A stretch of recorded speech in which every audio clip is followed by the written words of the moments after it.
그 얘기는 그런 소스를 조금만 건드리면 쇼핑몰에 사람이 왔다 갔다 하는 거예요. 얼굴이 이제 쭉 다 해가지고 이 사람 오늘 총 몇 명 왔네. 그 중에 몇 명의 물건 집었네.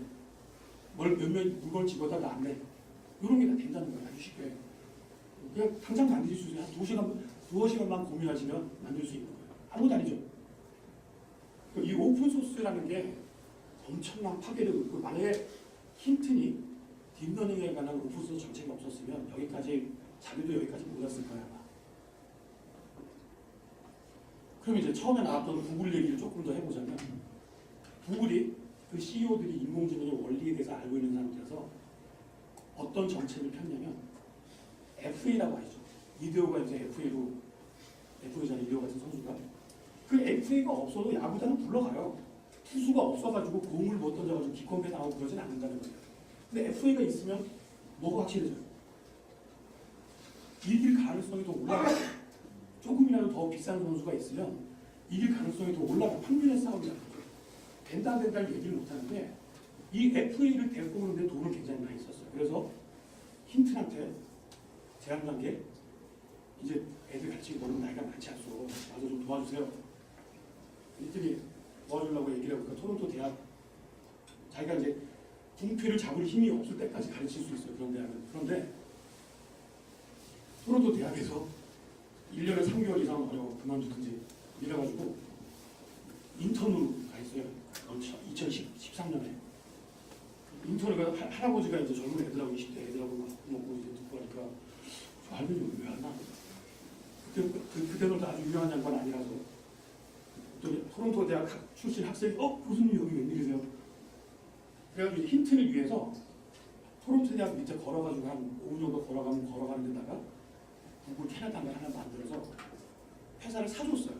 돈을 좀 너무 세금 많이 내니까 회사를 만들려고 그러고 그 회사를 사줬고 아까 얀 루크는 페이스북의 연구소장 그렇습니다. 그러니까 요 공유가 우리나라 갖고 잘 안 되는 거예요. 대기업이 뭐 만들어가지고 나눠주는 거 별로 본 적이 없는데 남의 건 잘 갖다 쓰는데 그 마지막으로 이렇게 왜 공개를 하려고 하느냐. 애플도 돈이 안 돼가지고 공개한다고 그러면 개발자들이 자기 이름을 날 수 있거든요. 오픈소스 커뮤니티의 디벨로퍼가 되면. 아까 알렉스 크리체프스키 같이 알렉스 크리체프스키가 아마 박사 받은 사람 중에 전 세계에서 제일 유명한 사람일 거예요. 젊은 사람 중에. 그런 식이라는 거죠. 자기 이름을 알리고 그게 개발자의 몸값이거든요. 프리 에이전트 같은 거예요. 말하자면. 그러니까 더 열심히 만들어서 공개를 많이 해요. 아까 직장 상사 자동 디텍터 이런 거는 되게 재밌는 소스니까 한번 만들어 보세요. 얘기해 보세요. 차량용 졸업하는 같은 거 할 수 있고 딥러닝이니까. 그래서 딥러닝이 무서운 게 마지막으로 체스용 전용 슈퍼컴퓨터를 만들어서 체스가 이겼으면 장 만들어야 되고 고스톱도 따로 만들어야 되고 포카도 따로 만들어야 되는데 이게 범용이라는 거예요. 범용. 그래서 그 범용 인공지능을 뭐라고 얘기하냐면 Artificial General Intelligence라는 걸 했어요. AGI. 그러니까 알파고를 만든 딥큐 네트워크라고 하는 딥마인드에서 만든 그 기술이 여러 군데 쓸 수 있다는 거예요. 아까 사진을 보고 자동으로 학습했으니까 폐암 환자, 폐암에 걸려가지고 이제 보상하는 사람들이 폐가 어떻게 변화하는 데이터를 수집해서 계속 보여주고 학습을 시키면 자동으로 디텍트가 되겠죠. 실제로 딥마인드가 하고 있는 게 영국 정부랑 이거 당뇨병이 걸리면은 이제 그 분자량이 큰 그 방이 돌아다녀가지고 CP줄이 터지는데 안전을 찍으면 망막 뒤에 있는 CP줄이 터진 정도를 보고 당뇨병의 예방을 하니까 예고를 한다든지 그 단계가 몇 단계 와 있는지를 자동으로 측정할 수 있는 그런 것도 만들고 있어요. 범용이라고 하는 게 더 무섭다는 거죠. 즉 아까 직장 상사 얼굴을 디텍트하는 소스를 가져와서 내가 자동차 번호판을 인식하겠다. 소스가 거의 달라질 게 없어요. 자동으로 학습하니까. 보여주는 데이터만 자동차 번호판 사진 끌고 와가지고 보여주면 자동으로 학습을 해서 이 중에 서울이라고 써있는 거 요새는 안 나오니까 뭐 공으로 시작하는 걸 자동으로 뽑는다든지 이런 디텍터 같은 거 쉽게 만들 수 있다는 걸 의미합니다.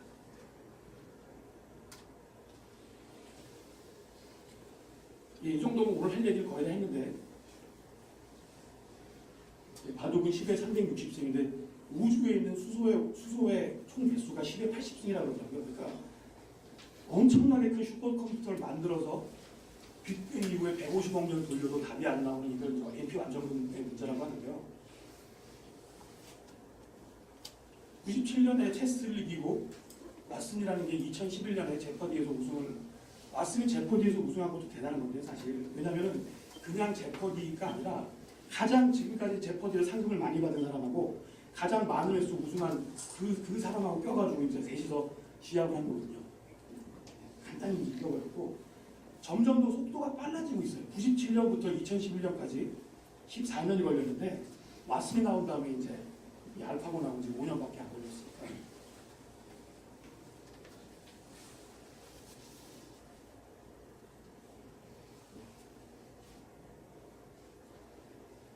뉴럴 네트워크를 원래는 이제 게임 같은 걸 하기 위해서 만든 1차 인공지능인데 영국 정부나 미국 정부나 각국 정부가 돈 엄청나게 썼어요. 그래서 일본은 거의 좀 늦었는데 일본은 80년대에 제5세대 컴퓨터라고 해서 추론이 가능한 컴퓨터를 만들겠다고 선언을 하고 이 지식을 엄청나게 많이 넣어가지고 승부를 해야지 라고 거의 이제 7, 8년 정도 굉장히 많은 액수를 쏟아부어가지고 뭘 만드냐면 로봇 청소기가 있는데 슈퍼컴퓨터 세대가 방에 3면을 둘러싸고 있고 거기서 왔다 갔다 자동으로 움직이는 로봇 청소기 이런 걸 만들고 했었는데 결국은 답이 안 나와서 포기했어요. 일본도. 2차 인공지능의 붐을 일으킨 거는 지식을 날리지 베이스라고 하는 거를 높게 가져가서 만들어 보겠다라고 했는데 문제가 있어요. 이 문장을 한번 봅시다. 지금도 자다가 이제 악몽이 도적기 만드는 꿈인데 이 해석을 한번 해볼게요. He saw a woman in the garden with a telescope. 굉장히 이제 쉬운 뭐 중학교 2학년 정도 되는 건데 문제가 있어요. In the garden하고 with a telescope가 남자 여자가 등장하는데 각각 어디 달라붙어야 되는 거죠. 그러니까 가든에 있는 게 누구냐는 거지. 그 남자는 정원에 있는데 여자가 과학자였어. 그래서 정원에 있는데 어떤 여자가 저 멀리서 텔레스코프로 하늘을 관측하고 있는 걸 봤다. 이것도 해석이 되고. 그 다음에 또 뭐가 있을까요? 에이, 망원경으로 남의 집 쳐다본 건 남자들이 이상하니까 하는 것이라고 한다면 당연히 이제 여자는 꽃을 좋아하니까 가든에 있을 가능성이 높다. 그러니까 그는 망원경으로 가든에 있는 그 여자를 쳐다보았다. 이것도 괜찮을 것 같고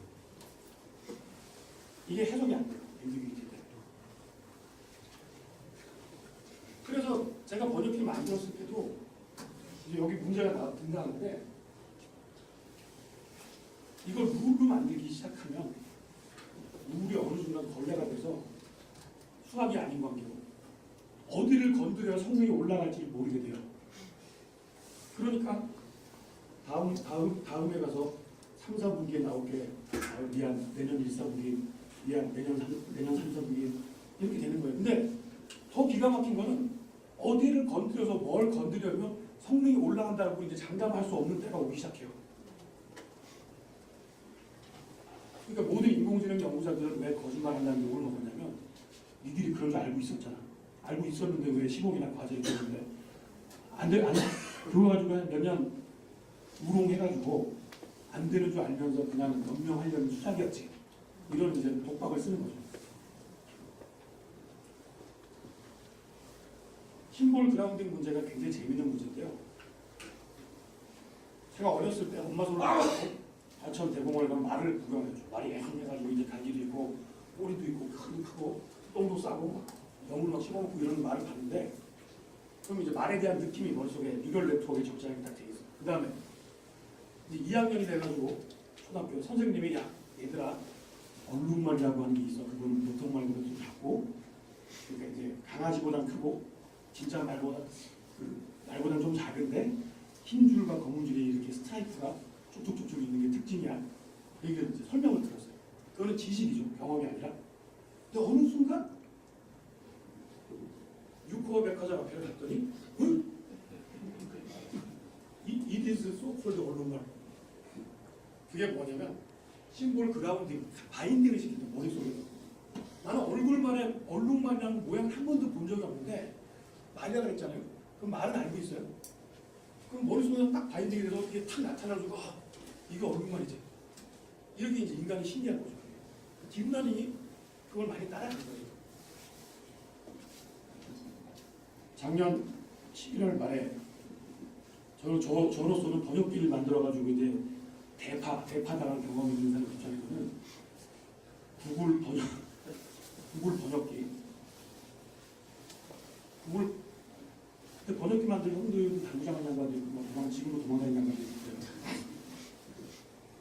대자를 친하게 지내시죠, 다들. 근데 번역이 잘 되잖아요, 지금 구글 번역기가. 저는 그게 성경에 나오는 바벨탑의 한 절반 정도 만든 역사적인 사건이라고 생각을 해요. 그리고 이 심볼 그라운딩 비슷하게 영어, 일본어 애니메이션이 영어로 번역된 것도 많고 일본이 출판 대국밖에 영어로 된 거는 책 나오면 무조건 다 번역을 하거든요. 일본은. 그 양이 많으니까 번역이 굉장히 잘 됐어요. 원래 옛날 기준으로. 근데 한국어는 영어가 적으니까 책을 뭐 전혀 안 사보는데 뭐 출판이 잘 될 리가 있냐. 번역도 안 하죠. 그 다음에 해리포터 같은 한 권 번역하면 200만 원 줘요. 한 권 번역하면. 번역을 잘해가지고 먹고 살 수가 없어요.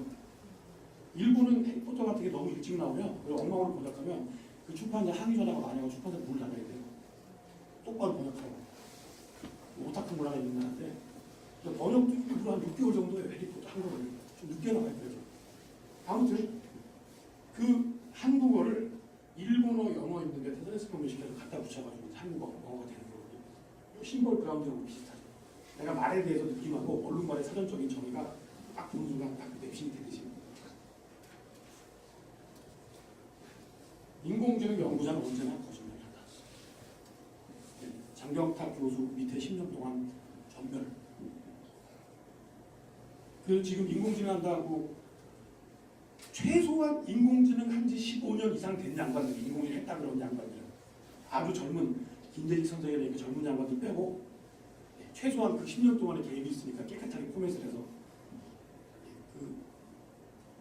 그래서 저기 소행성 같은 게 지구에 추락을 하면 깨끗하게 멸종해가지고 없어지고 이제 뭐 나이트나 아무것도 안 나오는 때가 있잖아요.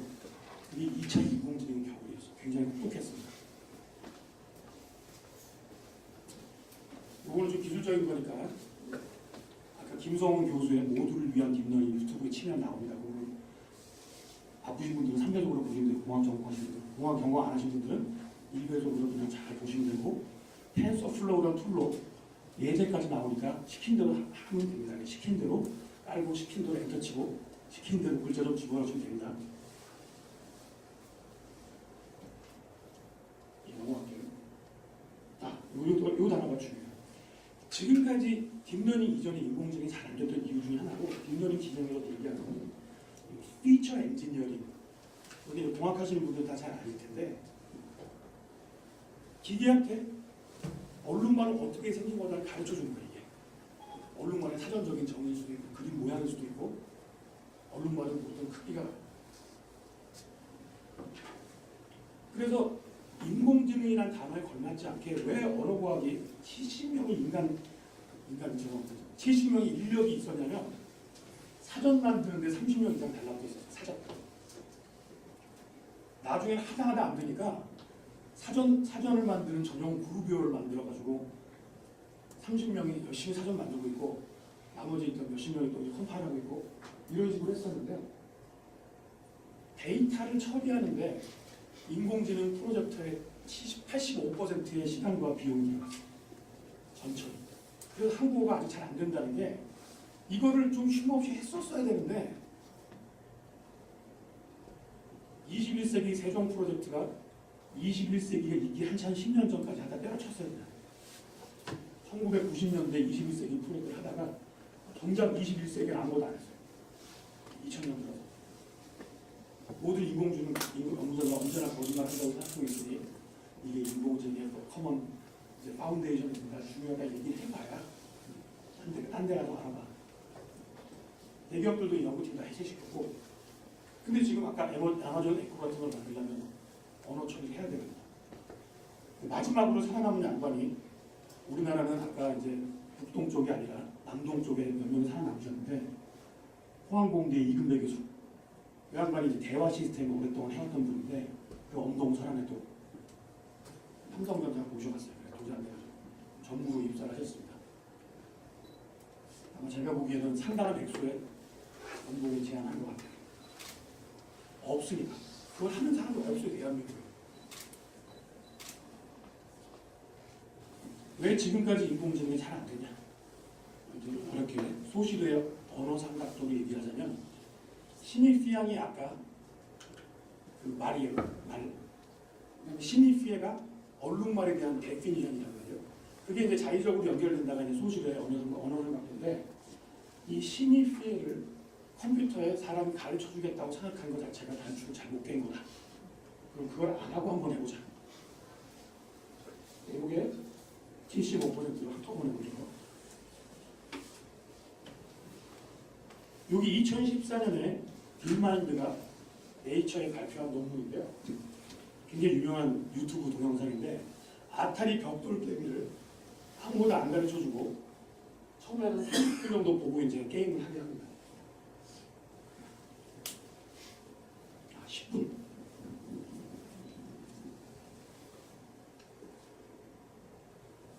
잘 못합니다.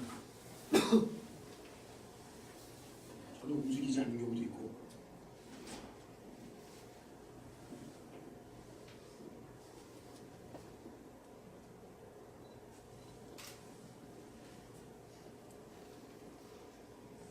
두 시간은 봤습니다. 그냥 등 뒤에서 본 거예요. 게임하는 걸. 로봇가 보고 끝내면 오 잘하네 이제. 아무도 안 가르쳐준 거 이게. 아까식으로 말하는 피처 엔지니어링을 사람이 안 하는 거죠. 자동으로 학습하는 기적만 딥큐넷 러닝이라는 딥큐넷 네트워크 기술을 쓴 거고 4시간 봤습니다. 어떻게 할까요?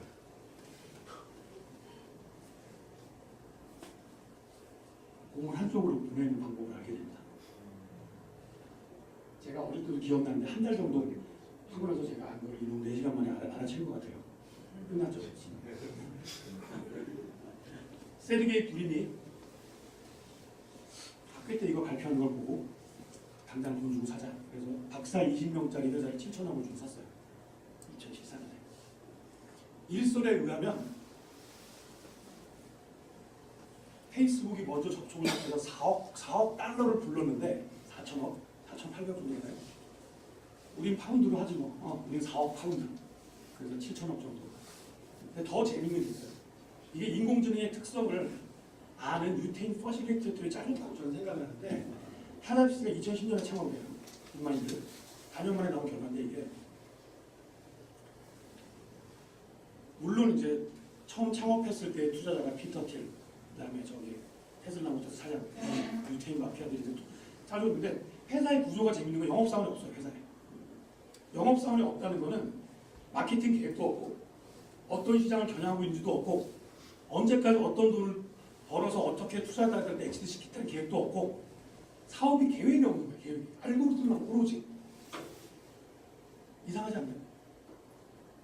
왜 그럴까요? 그런데 투자하는 미친놈들도 이상하지만 그 회사가 아닌 거잖아요. 그 동아리 그냥 연구 동호회 우리 모여서 열심히 공부 한번 해보자. 모여서 단어 외우고 그런 동아리잖아요. 그게 왜 그래야만 되냐면 언제 답이 나올지 모릅니다. 만들다 망할 수도 있어요. 영업사원 있는 것 자체가 영업사원 할 일이 없는 거예요. 언어과학의 아까 케이스를 생각해 보시면 자꾸 양치는 거짓말쟁이가 된다는 거죠. 그러지 말고 그냥 열심히 할 테니까 돈좀 대줘 그냥.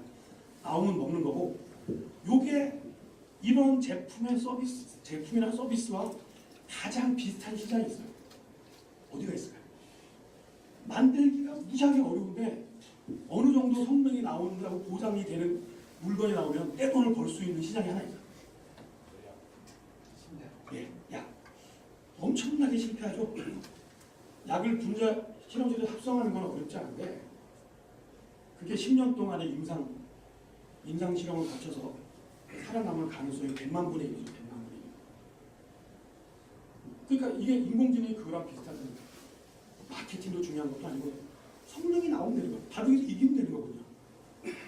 어디다 써서 누구한테 파는지 우리나라 과제 얘기하는 걸 보면은 결과에 관심이 많아요. 결과에. 인공지능은 그 결과가 만들기가 어려워서 그렇지 만들고 나면 떼돈 벌 수 있거든요. 그럼 어떻게 하면 잘 만드냐만 신경 쓰면 된다는 거예요. 투자를 하실 때도.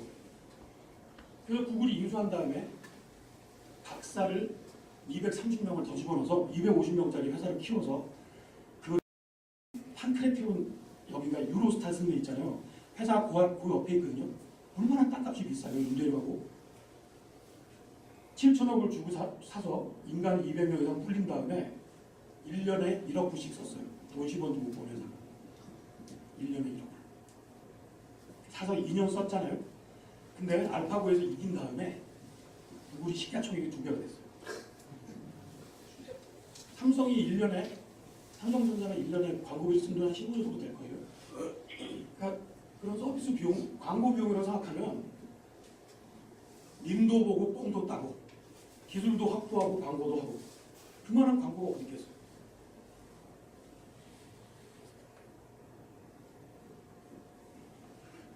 마무리하겠습니다. 이제 시간이 다 됐으니까.